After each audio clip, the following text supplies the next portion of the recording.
سلامونه کتونکو، نن در سره د خوشخبری یو خبره شیر کومه. د دې جنۍ مور چې کوم ده د یوسف جان ته انټرویو ورکړې وه.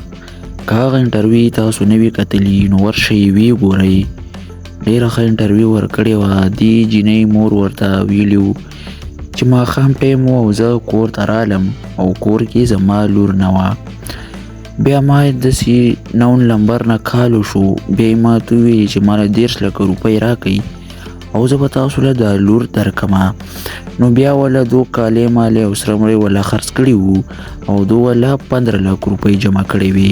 چې 15 لک روپۍ جمع کړې وې نو دا کچې کډاکو ځي ته لاړه. نو په دې باندې 8 شپې هلته کې دوی وکړي.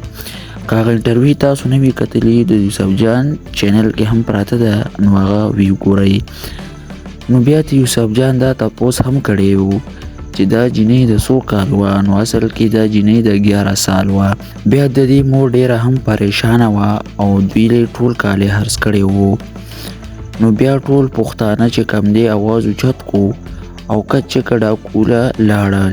کچې کډاکو چې کوم دی دا یو سیند کې یو علاقه ده، د هغې کچې کډاکو نوم دی. د دې جنۍ مور چې لاړه او 15 لک روپۍ ځان سره یوړې نو بیا دا یو کور کې کېنوله. په هغې باندې 8 شپې وکړي او کچې کډاکو به ورته ویلې چې نن به تاله لور راولو او سبا به تاله لور راولو. 8 ورځې چې په هغې باندې هلته تېرې کړې او کچې کډاکو نن راتلو او سبا راتلو، وایي نن راولم او سبا راولم. نو دا ته بیا خپله راله. نو بس بیا دې سوشل میډیا له دا خبره ورکه. چې سوشل میډیا له دا خبره ورکه بیا ټول پښتانه ښځې چې یو شو بیا ټول پاسېده او لاړو.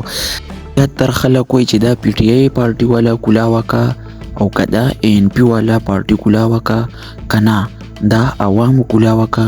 بیا زیاتر خلک دا هم وایي چې دا سرکار سیډ نه کولا وشوه. سرکار سیډ نه هم نه کولا وه او دا د ان پی سیډ نه هم نه کولا وه او نه د پی ټي آی سیډ نه کولا وه. دا صرف عوامو کولا وکه او کوټه کې دا سړی دی دا د کولا وکه. دا روچت شو ټول چې 700 کسانې برابر کو او کچې کا ځي ته لاړه او دا جنۍ کولا وکړه. تاسو سره مخکې د دې جنۍ ویډیوګانې هم شیر کومه. ویډیو اخیره پورې وګورئ. د دې جنۍ چې کله کولا وکړه د دې ویډیوګانې در سره شیر کومه او دا مخې ته هم وګورئ.